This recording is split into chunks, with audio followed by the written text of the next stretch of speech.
नमस्कार मित्रांनो, आजच्या कथेचं नाव आहे हुरडा पार्टी. लेखन ॲडव्होकेट शरद घाडगे. कथा सुरू करण्याआधी जे कोणी या चॅनलवर पहिल्यांदा आले आहे त्यांनी पटकन चॅनलला सबस्क्राईब करून घ्या. चला तर मग वेळ न घालवता कथेला सुरुवात करूया. या गोष्टीला आता बरीच वर्षे झालीत. त्यावेळी आम्ही 15-16 वर्षाचो असेल. पौष महिना सुरू होता. कडाक्याची थंडी पडत होती. गावची यात्रा नुकतीच पार पडली होती. शिवारात शाळू एकदम जोमानं वर आले होते आणि त्यांचा हात धरून हरभरा पण टेचात उभा होता. जंगली जनावरं पिकाचे नासधूस करत होती म्हणून लोकांनी रानात राखण धरली होती. त्या दिवशी बहुतेक रविवार असेल. आम्हाला मध्येच हुरडा खायची लहर आली. मग मी, किसन, दौलू, पांडा, रामा अशी सगळेजण मोहिमेवर निघालो. सायंकाळची वेळ होती. 5-5:30 झाले असतील. सूर्य हळूहळू मावळतीला झुकत होता. रानात गेलेली गुरं घरची वाट धरत होती. पाखरांना पण परतीचे वेध लागले होते. आकाश लाल बुंद झाले होते. थंडी हळूहळू अंगाला झोंबत होती. आम्ही सगळेजण उड्या मारत बांध वाटणं पुढं निघालो. गुरं आली की त्यांना वाट देत होतो. काही गुरवाली माणसं म्हणायची, पोरं हो, कोणाचं नुकसान कराल, परत सांगितलं नाही म्हणाल, असा दम पण आम्हाला देत होती. पण आम्ही दात इचकत पुढं जात होतो. आता दर्याची सगळी धडी सुनसान दिसत होती. कुठे चिटपाखरूही दिसत नव्हतं. आम्ही ओढा पार करून शेतात आलो. राम्या, जा केल्या काय, कुठून तरी सुकलेलं गवत घेऊन ये, मी राम्याला सांगितलं. किसन, दौलू, पांडू आणि मी शेतातील हरभरा कानाकाना उपटू लागलो. आम्ही आमच्या विचारात मग्न होऊन भराभरा कुणाच्याही शेतातला हरभरा काढत होतो. त्यावेळी ही चोरी आहे असा विचार पण आमच्या मनात येत नव्हता.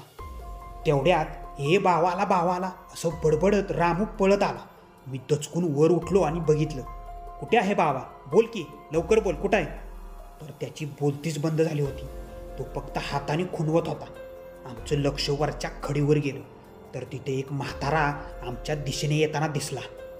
डोक्याला मुंडासे गुंडाळलेला, खांद्यावर घोंगडं, हातात उंच लांब काठी, खाली धोतर असा चेहरा असलेला म्हातारा आमच्याकडंच मोठमोठी पावले टाकत येत होता.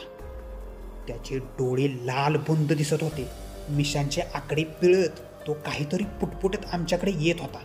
आम्हाला वाटलं तो शेताचा मालक असेल म्हणून आम्ही पळत सुटलो. आम्ही पळत तर होतो खरं, पण बांध ओलाडून काय पुढे जात नव्हतो.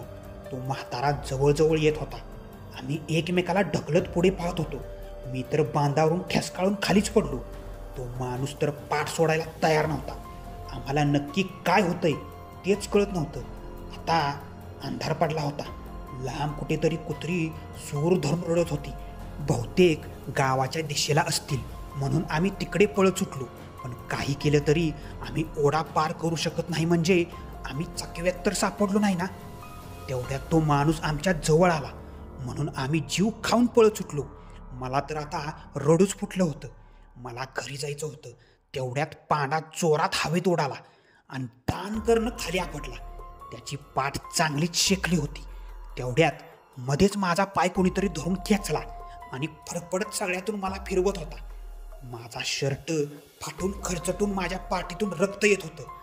आम्ही सगळे जोरजोराने ओरडत होतो. तसं अख्ख्या शिवारात कोणीतरी मोठमोठ्याने हसण्याचा आवाज येत होता. तो म्हातारा दगडावर बसून आमच्याकडे बघत हसत होता. त्याचा उग्र चेहरा खूप भयंकर दिसत होता. आम्ही शाळवातून वाट करून बांधाच्या वाटेने ओढ्यात उतरलो आणि कसं तरी ओढा पार केला. तसं शेताच्या बांधावर असलेलं सवरीचं झाड धाड धाड करून पेटायला लागलं आणि त्याच वेळेस जोरजोरात कोणीतरी किंचाळत होतं. आम्ही पळ सुटलो. कसं तरी आम्ही बांध वाटायला लागलो. तेवढ्यात आम्हाला गावाकडून येताना एक कंदील दिसला.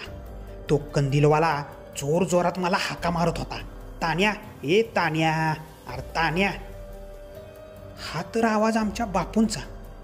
मग मला जरा हायसं वाटलं. माझी पाठ चांगलीच ठणकत होती. बापूंच्या बरोबर आम्ही बांध मागे टाकीत गावाच्या दिशेने निघालो.